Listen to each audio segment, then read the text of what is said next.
Did you just say action at me? Yep. We're both in bed right now. You saying action makes me think you're coming on to me, man. You know, I already get enough of that in YouTube and Facebook comments. I don't need that from you. If we need to have a conversation about that, you tell me now. A big gay following. I don't know if it's big, but they do seem to comment a lot on my posts. They're very vocal. This is the part where I feel obligated to be like, I have gay friends. half my team. Business partner. Huh. Yeah. That's true. I guess I should probably, since you're recording, I should probably say something of value to the internet, right? We're in this very remote part of Kiev, Ukraine, in the countryside. In this, I would say big house, but no one's gonna believe me because we're both laying here on twin beds. Yeah. Why are they staying in the same room on twin beds? I knew it was a scam. Entrepreneur life. Yeah. The big house. Anyway, as I was thinking, I think I know the secret. I think I know the secret, Chris. The secret to what? Everything. It's a secret between. So here's what I was thinking. So we spoke at that event in Bucharest. Now we're in Kiev, Ukraine, and you brought out that thing that I said on stage, which was, has anyone here actually left an Amazon review as a result of getting an email saying please leave a review? No hands go up. 500 people. 500 people who sell on Amazon. No hands go up. Yeah, I've left a review. Well, why are we doing it to our customers? And what the thought I had in my mind was, I think the people who really succeed in life, business, and everything are the ones who have something to give in the first place. And we all do. But for some reason, when there's a transaction or you're trying to achieve something, you go into get mode. You go into take mode. So it's the idea of, if I want something from you, it's the idea of I have to get it or I have to take it, rather than what do I have to give. And then it just seems like, for me anyway, when I'm in that place of I have something to give and I'm constantly giving, the things that I want come really, really easy, become really natural.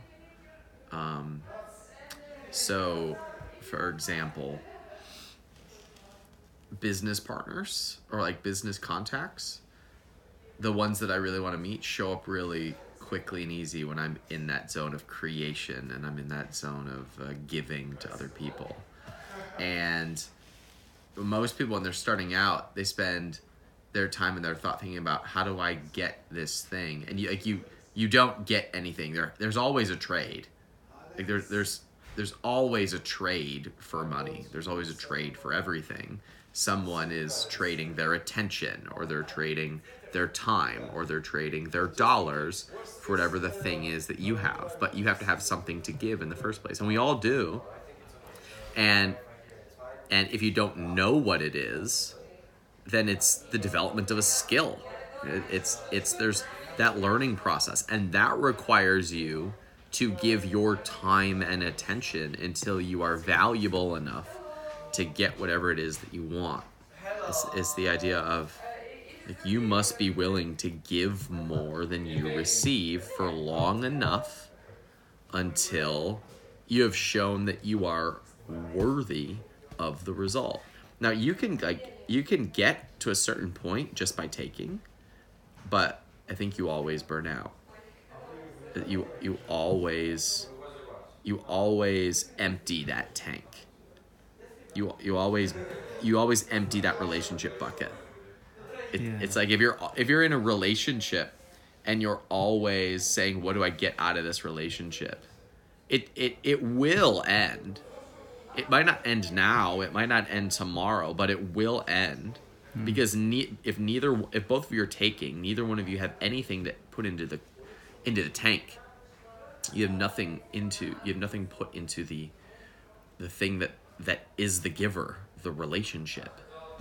And that's a really good example too, because if you meet someone that you fall in love with, you fall in love with who they are, you fall in love with the time that you spend together, or how you feel when you're around them, and who that person is. Like, they didn't have to, they were hopefully just themselves, so they had something to give, even if they didn't credit that. Who they were was enough in order to give to someone else, for them to receive the falling in love. Like, who we are is always enough to give something, even if we aren't consciously aware of what that is. Like, you see money. Yeah. I mean, you gave a whole bunch the other night when you played music, which was, and like, everyone loved it, right? Everyone loved it. Everyone was impressed. And you felt how? I felt amazing, you know. I felt like I'll go up and do 1 or 2 songs, and I felt that people wanted more. Yeah. I wasn't pushing the music on anyone. I just wanted to, you know, do a song or 2. You just wanted to be, and it turned into more. Yeah, and it feels good to give. Yeah. That's how you know you're on the right path. I think it feels good to do it. I'm talking right now, and it feels good to share this idea, because I know there's one person that it will impact, and that one person will de facto byproduct end up coming to one of our events, grow their business as a result of us giving them more, because it feels good to do that, and they'll grow. And I work with a lot of physical product owners. I invest in physical products brands, and there's a mentality to look at, like, what product makes money, and then as soon as a competitor moves in, they get into defense mode. Someone moved into my space. Yeah. What were you giving? Yeah. What were you doing that was of value to someone else? Like, the product's great, cool, but like, you went into a pie, said, "There's some pie here. I'm gonna have some pie," and you had some pie, and now you're like, "Someone's trying to eat my pie." It wasn't your pie from the first place. You just got some. Yeah. And it's totally cool, but you have to recognize that that's what a cash flow business is. A cash flow business is, oh, I see an opportunity here for me to make some money here. But if there's not a giving to it, then eventually that pie goes away, unless you are doing something that makes your pie bigger, or someone else's pie bigger, is probably the better way to say it. And I mean, that could be as simple as a physical products brand that represents beliefs in the world that the customer has. So if the customer now feels a connection to the physical products brand, same thing, same product, but now they feel something about it, because, like, this brand represents my beliefs. For example, it's like Tom's shoes. Were there not enough shoes in the world? Well, yeah. The message and the story is mostly the most unique thing. Mm-hmm. People were buying a feeling. Yeah. I don't know, when they came out, there weren't a whole lot of people who were like, these are just like the highest quality shoe ever. A little cloth ninja slippers. They were like, what a cool story. They were buying a feeling. Yeah. They were buying a story, but the form of a shoe. You can still put that into an email sequence and a follow-up and an insert. Yeah, or a video or an ad. But instead, you're not just, like, begging, you're giving and you're sharing. Yeah. Yeah. Yeah. And that's so, the secret. Yeah, it's the secret to everything. So if you're in that place of focusing on where you have to give, and sometimes that giving is, you know what I got? I got time. So I'm going to give my time to the highest bidder. Mm-hmm. And the highest bidder might be in financial terms, or it might be in somebody who will benefit the most from that time. Or what will feel the best for you to give your time to. Sometimes it's I have money. I'm in a mode right now where it feels bad to take. Like, it feels bad. Like, I dislike going for the ask on it and you know what it is now, what I've realized? I've realized that when I can still sell, for example, if I feel good about it. But I feel bad when it's an ask, and it's almost like my body's telling me this is gonna suck, don't do it. Yeah. It's like when we found the sales processes we've been testing are like the ones that are really easy are the ones that are the most profitable. Like, how does that make any sense? I thought you had to have a big complicated follow-up sequence, and you had to have a webinar, and you had to all this stuff. Yeah. And like refunds are super high, and then you have like other things that are like, I think our audience is really struggling with this thing. Like, let's put a little group together. Let's just help them get some results. What's a fair price for this? Like, they'll keep the tire kickers out. And it was like easy and fun, and it was like it was a give, and did great. And so C Money and I were talking about what that means is like the one thing of the business is like, here's our mission, okay? The mission of the business. How do we go about this? Here's like what we do. Okay, what's the one thing behind that? And what it came down to is the one thing of the business is to keep the entrepreneur, me, in the zone of giving. Yeah. Ah! Yeah. Because everything's easier and unnecessary when Ryan's in that zone. Wow. Braingasm. I was with Vic a few weeks ago. Yeah. Went for a long walk around town, and You have a dog? You bring he didn't bring the dog, no.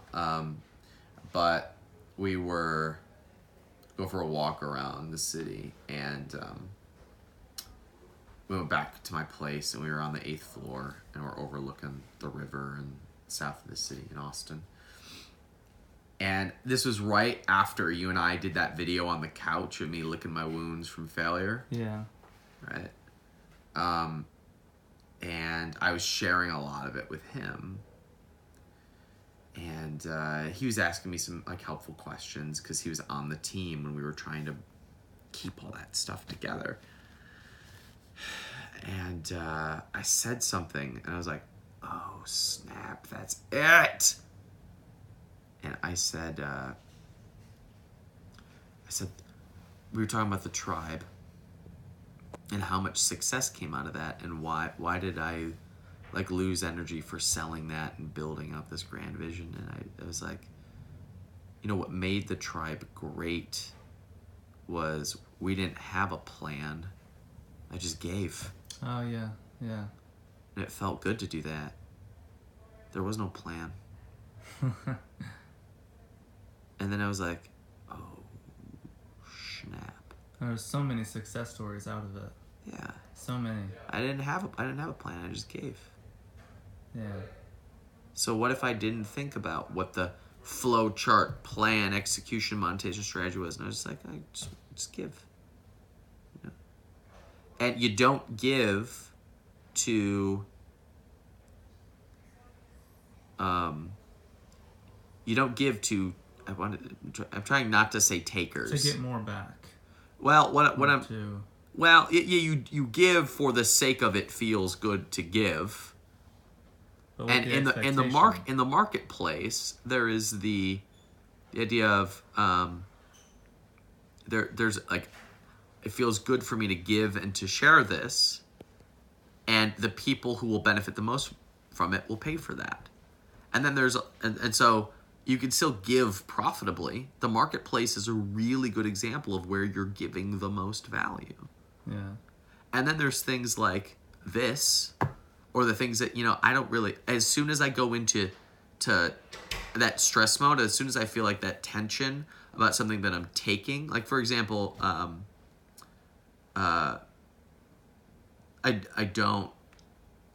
don't want to do a product right now. I was gonna say ever, but like in this mode, I would have no interest in doing a product about like how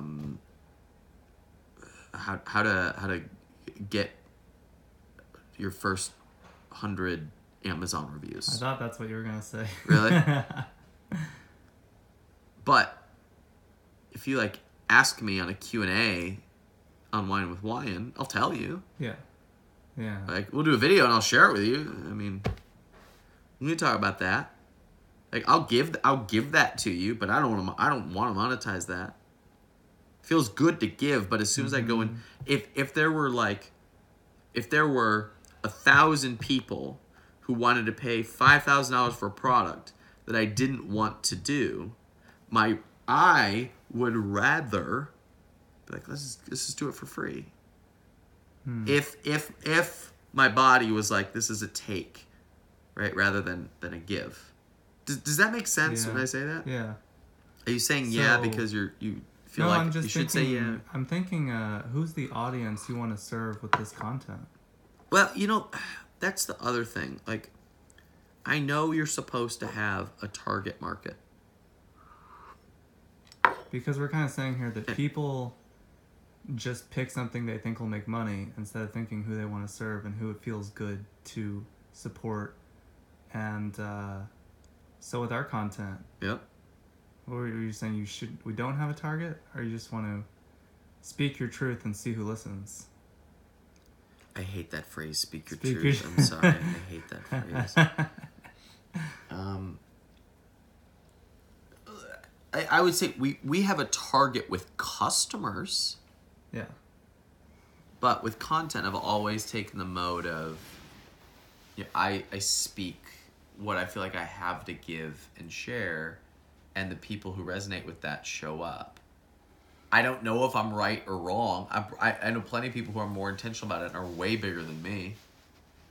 But that's how I've always operated. Because anytime I go into logical brain, let's do this, then I don't feel like I'm able to give as much. Yeah. I feel less like myself when I do that. I don't know any other way. Like, we can be targeted with our ads. We can be targeted with our products. For example, like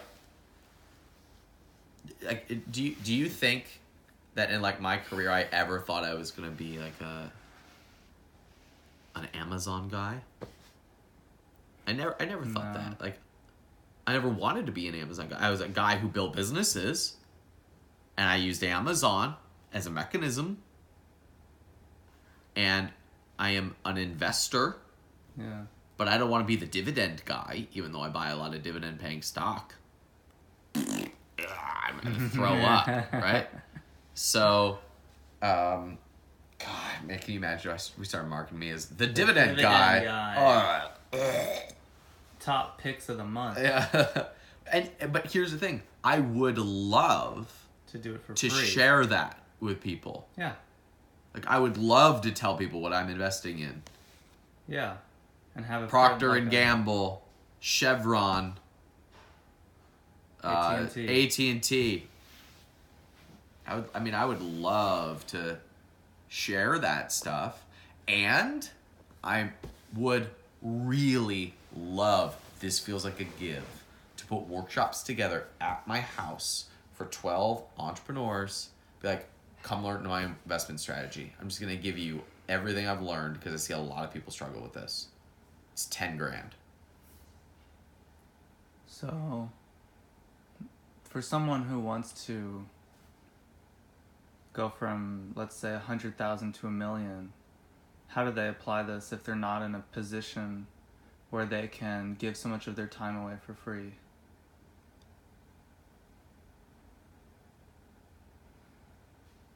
You mean the person who's running $100,000 a year business and they want to go to and they want to go to $1 million? They're just getting started and they want to like. I mean, It's funny. I want to go in two directions at the same time, because one, I have built businesses that didn't come from a place of giving,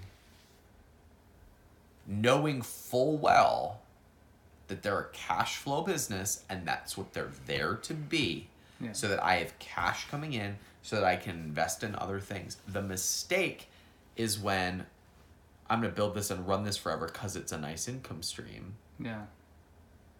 So you can operate ethically with a take cash flow mentality and build a white label spatula brand that ranks on Amazon that you don't care if it's ever making a difference in people's lives. It's just the cheapest spatula around. You can absolutely do that. There's just recognize that only a few people win that game. We actually see that a lot where people will say, Ryan, I want to transition out of this cash flow source to something I'm passionate about. Yeah. So, and you don't want to be overly attached to this cash generating source. So you can do the cash flow business and invest the profits and carve out lots of time for you to be in that zone of genius for your next thing or your side hustle. There's a member of our back room who does, there's several that do 8 figures. One's in more like the mid 8 figures. He's doing great. And, doesn't have a brand, just sells products. But his give is that before he ever goes to market, he obsesses over the product. Yeah. Like the product someone has to see it and be like, this is great. Yeah. That's how you get product reviews. Yep. That's how you get reviews on Amazon, everybody. Have a great freaking product. Because the other alternative is like, I'm going to white label this, sell the same thing everybody else is. How do I get reviews? Need to take from somewhere to get reviews. And again, you can do it. It's just a fixed pie in everything. It's just like a relationship. That will empty out at some point. Or you can automate it and go into something else and give. Like you totally can. Cash flow businesses are great. Just don't let's be real about what this is. Yeah. Let's be honest about what this is. That makes a lot of sense. I just had a C money braingasm. Oh, tell me more. No, I mean it's just like it's clicking. Just this idea that, like how we started this video. If you're trying to extract more, than you're giving, and use tactics, then, it's almost like stealing or ripping people off or trying to trick them. You don't want to trick people into giving you reviews. You have a message, you serve an audience, you make a good product, and it just happens. You don't. I look at it. I hear what you're saying. I don't go quite that extreme. If like it is a giving thing to say, holy snap, there's no one selling this on Amazon. Yeah. Because people are probably looking for it. And so you bringing it to the marketplace is a give. That's how value works. There's supply, there's demand, you bridge it together, you are a good person, you get paid for it. You have done a give for people. Yeah. The opposite, or the thing that is exhausting is when there's already people there, or people start coming in and selling the same thing, and you get into defense mode, and now you're like, this was mine, I own this pie, because you're not consistently bringing something new. You're not giving more to the marketplace. Yeah. Like you got yours, you got paid for it, and I hope you make that money forever. But there's a mentality of there's this market, and there's these people doing well. I'm gonna go in with the exact same product, get more reviews by making mine green. What's that? Said by making mine green, offer a new color. I was gonna say by using like review groups. Yeah. You know, you're gonna hack the system because I want to get this certain result, rather than what am I gonna provide into this marketplace. Seeing an untapped niche and putting and products there is a give. Mm-hmm. Taking is trying to just pull out from a market as much as possible without ever asking the question, what value do I bring here? And those people always end up eventually burning out or going away. I just love capitalism. Like, capitalism is the natural system through which the good ideas stay and the bad ideas go away. I was telling Aubrey about this on his podcast. Capitalism is the only system, and I never explained it this way. And I think I have a way to convert all the socialists. Capitalism is the only system where bad ideas lose. Yeah. Because you can't say capitalism is the only system where good ideas win. You can't say capitalism is the only system where the poor succeed, even though that's true. It's not a convincing argument. You can't say capitalism is the best system, even though it is.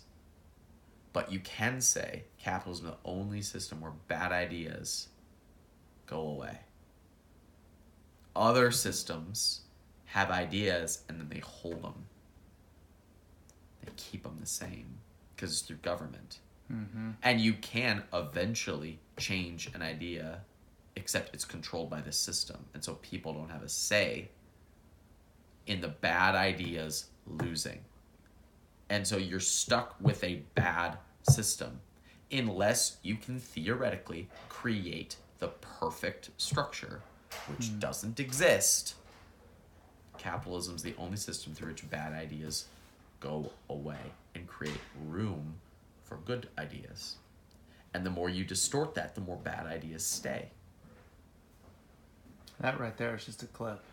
It's like evolution of products, evolution of ideas. It's the survival of the fittest. Ideas. The fittest ideas. Yeah. Because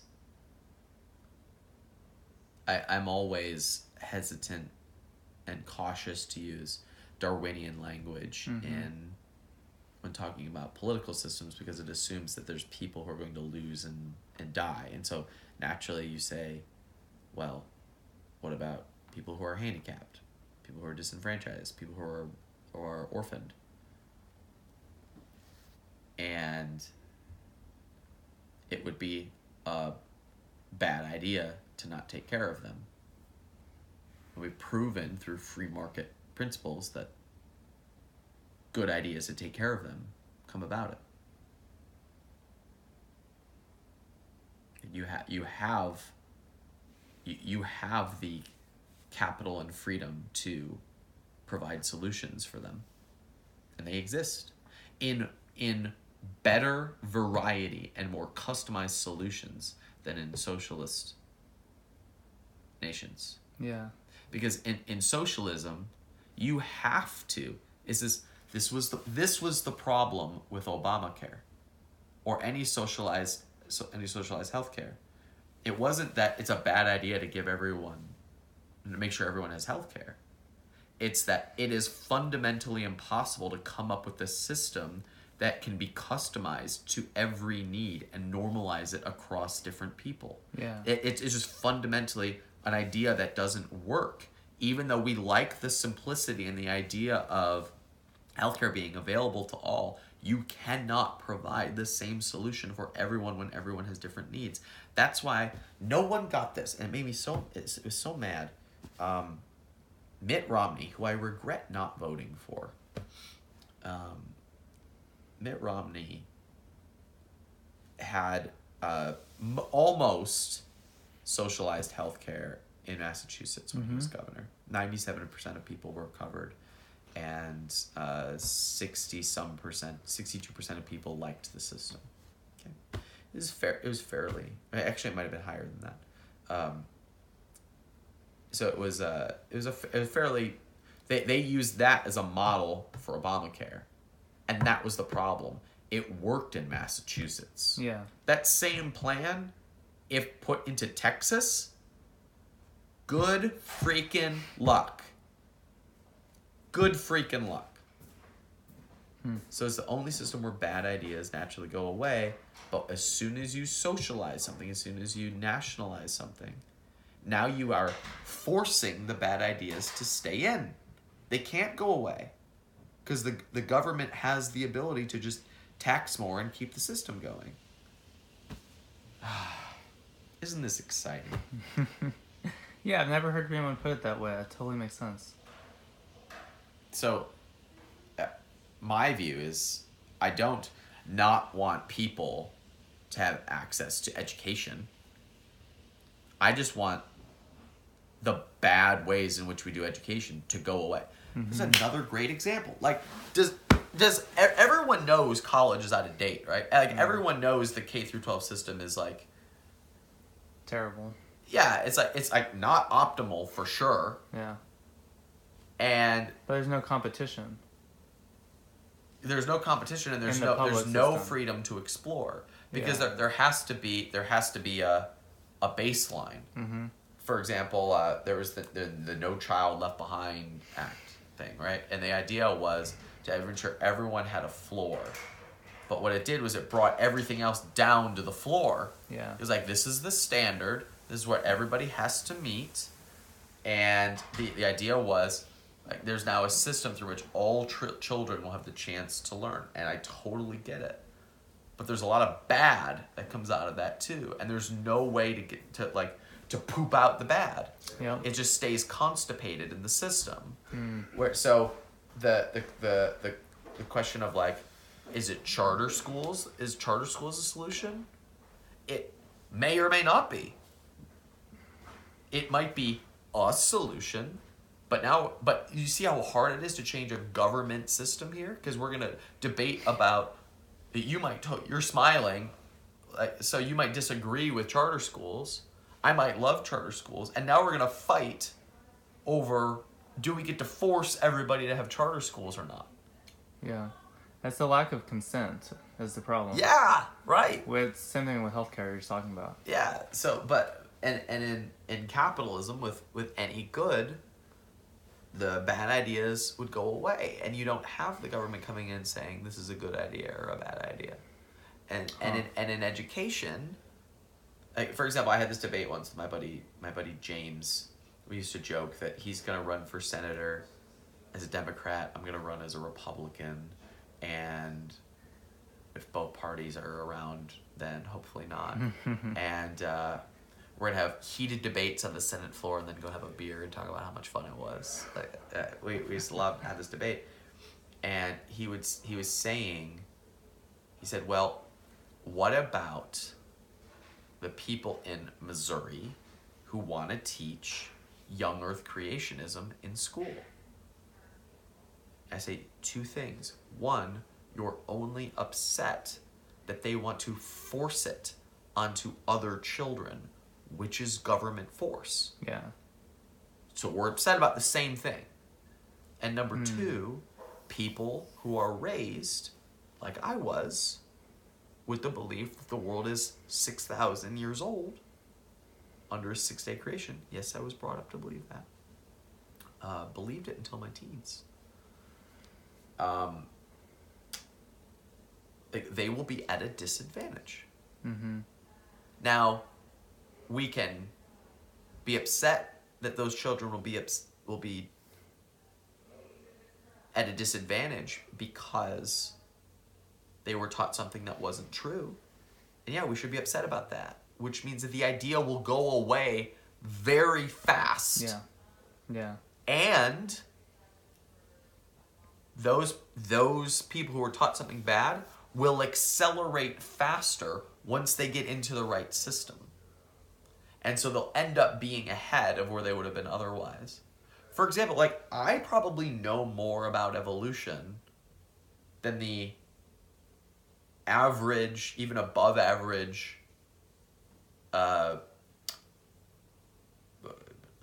non-sciencey person. Yeah. Right? I'm not a sciencey person. I probably know more about evolution because it was like, wait, I became fascinated with it because I was taught something else. Yeah. So you do your own research. Yeah. Yeah. Yeah. Huh. So that Interesting. disadvantage actually became an advantage. Yeah. Yeah. So we spend so much time trying to like keep people up that the bad ideas never go away, and so we've created this very, very low bar that does more harm than it does help. Isn't this exciting? This is sharing you're talking about. Hopefully we get some mindset shifts here. Some braingasms. #braingasm below. So this is me. I feel very much in my zone, in my creative zone right now. So I would like to hear your feedback in the comments. I don't know why I do this every video. Put them in the... You don't know where comments are, so what I give is I will show you where the comment box is. We're going to enjoy this big, big house with lots and lots of room. Comment below if you know that song.